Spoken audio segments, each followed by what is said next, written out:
할렐루야! 6번째 새소식반이 돌아왔습니다. 친구들, 오늘은 6번째 새소식반이에요. 하지만 오늘이 마지막이네요. 그렇다고 걱정하지 마세요. 우리 친구들, 놀이터에서도 계속 진행되고 있어요.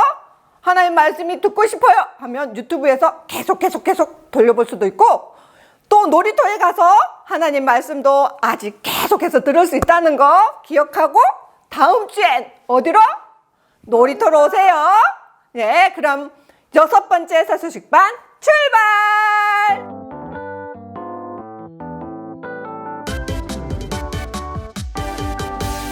새록새록 꿈을 꾸는 새소식반.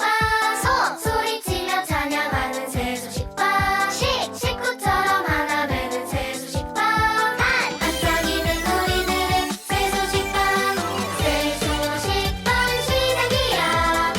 우리 모두 한자리에 모여. 새소식반 좋아. 주님 사랑 가득 새소식반. 모두 나를 따라오너라. 누군가 여러분을 부르고 있어요. 그분은 누구실까요? 찬송을 부르며 알아볼까요?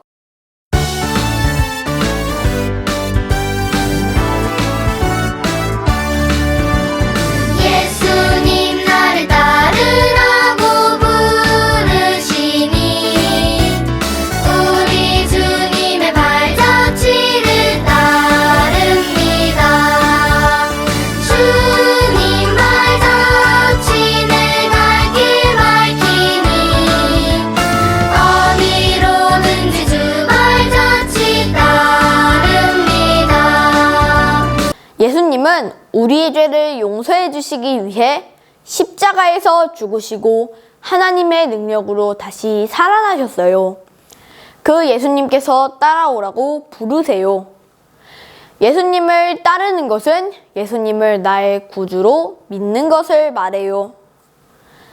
예수님을 믿고 예수님의 뜻에 순종하는 것이 예수님의 발자취를 따르는 거예요. 예수님을 믿고 있다면 예수님의 뜻에 순종하며 예수님을 따르세요. 예수님을 믿고 있지 않다면 예수님을 여러분의 구주로 믿으세요. 그럴 때 예수님을 따를 수 있어요.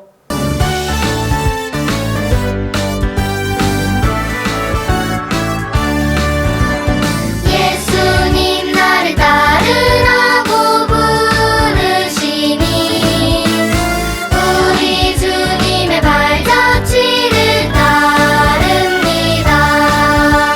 주님 발자취 내 갈 길 밝히니 어디로든지 주 발자취 따릅니다. 여러분, 한 번 먹으면 영원히 배고프지 않는 음식을 먹어본 적이 있나요? 만약 이런 음식이 있다면 어떨까요? 오늘 우리가 볼 하나님의 말씀, 성경에서 그것에 대해 말씀하고 있어요. 오늘의 말씀 다 같이 읽어볼게요. 살아계신 하나님의 말씀, 요한복음 6장 35절 말씀. 나는 생명의 떡이니 내게 오는 자는 결코 줄이지 아니할 터이요. 요한복음 6장 35절 말씀. 아멘. 예수님은 십자가에서 피 흘려 죽으심으로 우리에게 영원한 생명을 주셨어요. 예수님은 그분을 믿고 영접하는 모든 사람에게 영원한 생명을 주세요. 우리 율동과 함께 성구함송 해볼게요. 살아계신 하나님의 말씀, 요한복음 6장 35절 말씀. 나는 생명의 떡이니 내게 오는 자는 결코 줄이지 아니할 터이요. 나는 생명의 떡이니 내게 오는 자는 결코 줄이지 아니할 터이요. 요한복음 6장 35절 말씀. 아멘. 아이고, 배고파. 너무 배고파. 돈도 없고 먹을 것도 없고 어떻게 하지? 배고파. 우리 친구들은 이렇게 배가 고픈 적 있었나요? 돈도 없고 먹을 것도 없고 그럴 땐 어떻게 해야죠? 오늘 말씀에 이렇게 배고픈 수많은 사람들에 대해서 이야기하고 있어요. 그들의 배고픔을 해결할 수 있을까요?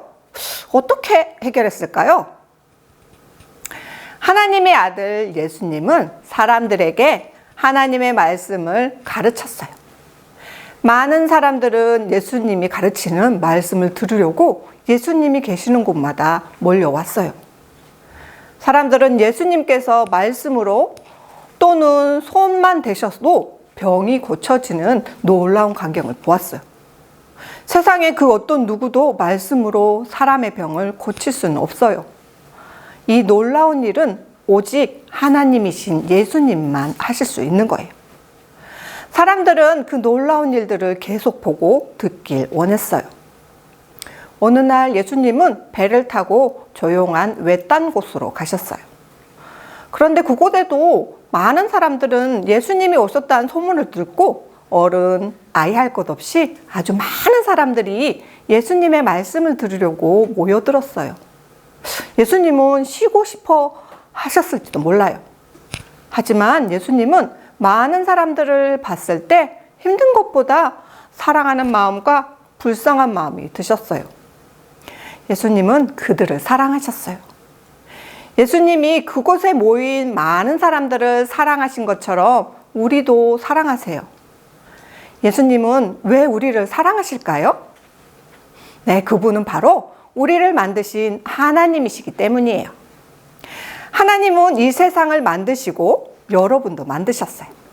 그리고 하나님의 나라 천국도 만드신 분이세요. 그 천국에서 여러분과 함께하길 원하세요. 예수님은 그곳에 모인 많은 사람들에게 하나님의 말씀과 하나님의 나라에 대해서 알려주셨어요. 사람들은 예수님의 말씀을 듣느라 시간 가는 줄 모르고 있었을 거예요. 예수님의 12제자도 사람들과 함께 예수님의 가르침에 귀 기울이고 있었어요. 시간이 얼마나 지나갔는지 생각하지도 않았을 거예요.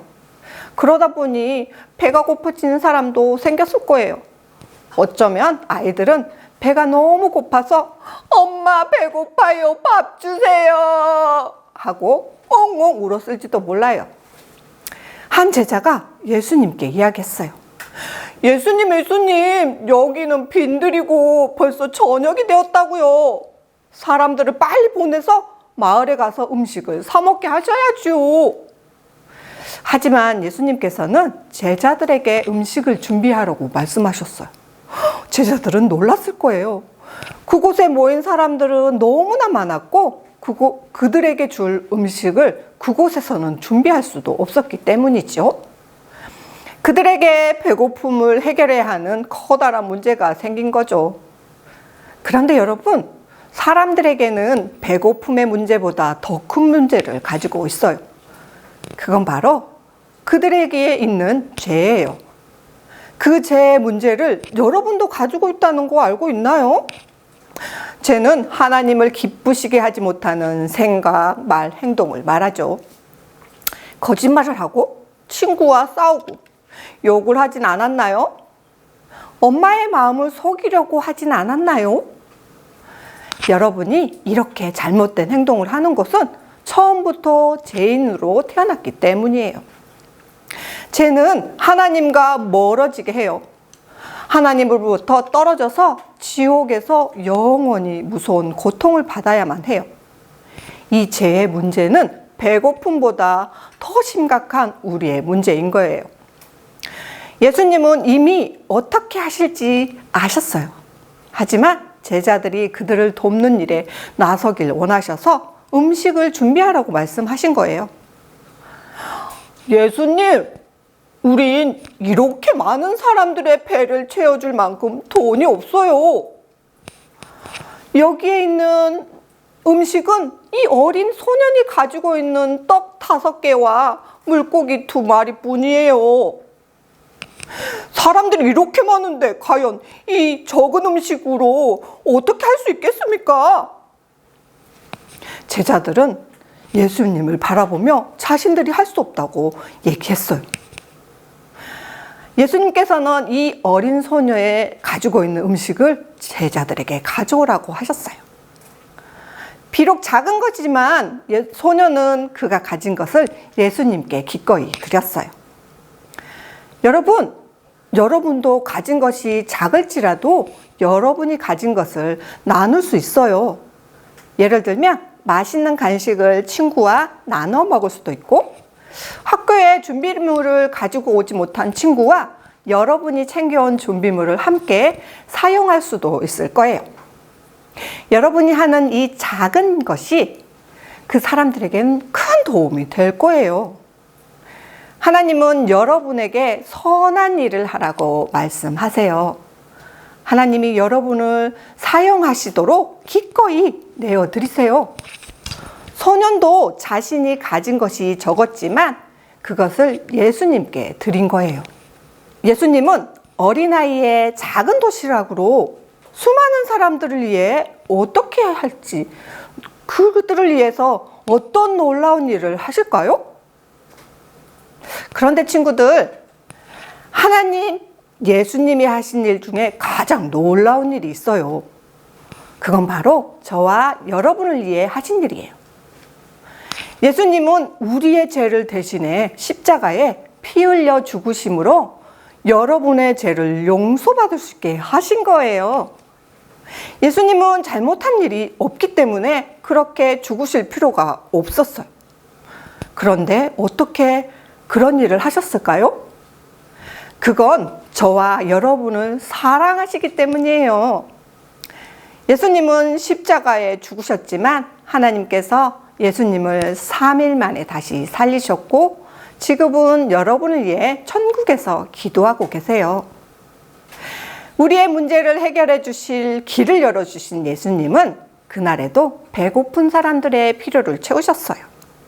예수님은 사람들을 무리지 않게 하시고 어린 소녀의 도시락을 들고 하나님께 감사 기도 드렸어요. 그런 다음 예수님은 제자들에게 떡과 물고기를 나누어 주라고 말씀하셨어요. 제자들은 사람들에게 떡과 물고기를 나누어 줬어요. 한 사람, 두 사람, 세 사람, 또 그 다음 사람. 그런데 놀라운 일이 생겼어요. 음식을 나눌수록 떡과 물고기는 사라지지 않았어요. 그곳에 모인 모든 사람이 배불리 먹었어요. 성경은 그곳에 있는 사람들이 먹고 남은 떡과 물고기가 12바구니나 된다고 말했어요. 떡 5개와 물고기 2마리로 남자 어른 5,000명과 많은 여자와 어린아이를 배불리 먹고 12바구니가 남은 거예요. 너무나 놀랍지 않나요? 예수님은 그곳에 모인 사람들의 배고픈 문제를 해결해 주셨어요. 하지만 예수님께서는 이 세상에 오신 진짜 이유는 사람들에게 영원한 생명을 주시기 위한 것이에요. 여러분은 여러분에게 있는 죄를 용서받고 천국에서 영원히 살 수 있는 생명을 얻어야 해요. 그 방법은 바로 예수님을 믿는 거예요. 나는 생명의 떡이니 내게 오는 자는 결코 줄이지 아니할 터요. 나를 믿는 자는 영원히 목마르지 아니하리라. 하나님께서는 여러분이 예수님을 믿기만 하면 영생을 주시고 언젠가는 하늘나라에서 영원히 함께 해주시겠다고 약속하셨어요. 친구들, 아직 예수님을 믿지 않고 있나요? 우리의 생명의 떡이신 예수님을 믿어 죄 용서받고 영생을 얻으세요. 신나고 즐거운 복수 퀴즈 시간이 돌아왔습니다. 오늘은 문제 쏘세요로 시작할 거예요. 우리 친구들 문제 풀 준비 되었나요? 네. 문제 들어갑니다. 첫 번째 문제 쏘세요. 어린 소년의 도시락에 들어있는 음식이 아닌 것은 1번 떡, 2번 물고기, 3번 감자. 두 번째 문제 쏘세요. 예수님에 대한 설명으로 틀린 것은 무엇일까요? 1번 하나님의 아들이시다. 2번 우리 죄를 대신해 십자가에 달려 죽으신 분이시다. 3번 죄를 많이 지으신 분이시다. 마지막 문제 쏘세요. 우리에게 있는 죄는 어떻게 용서를 받을 수 있나요? 주관식이에요. 조금 어렵겠지만 우리 친구들 잘 생각해서 풀어주세요. 우리 친구들 정답을 선생님에게 마구마구 보내주시는 거 잊지 않으셨죠? 여기까지 봄학기는 마치고요. 다음에 가을학기에서 다시 만나요. 그럼 안녕.